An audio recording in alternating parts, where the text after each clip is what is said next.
So, ayan na guys. Ito na yung ating adobong puti. Grabe guys, ang sarap. Hi guys, for today's video ay magluluto ako ng adobong puti. Maglagay lang ako ng paminta powder. Damihan natin para mas masarap.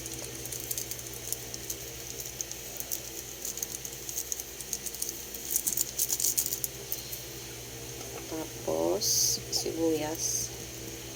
Hindi ko na siya igigisa guys. Diretso ko na. Sili.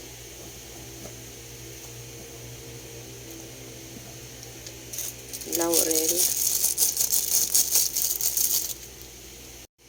Lagay din ako ng tanglad. Sili uli.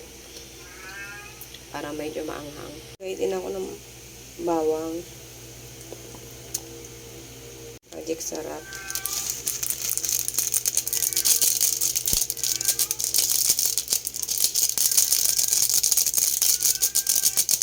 Ang kutsarang asin.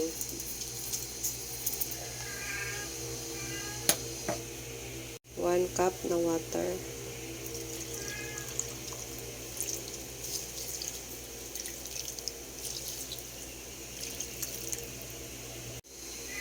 Maglagay din ako ng suka. Pasensya na guys sa boses ko na mamaos ako.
So, ayan na guys. Ito na yung ating adobong puti. Grabe guys, ang sarap. Try nyo na guys. Ito yung aking on version ng adobong puti. So, yummy!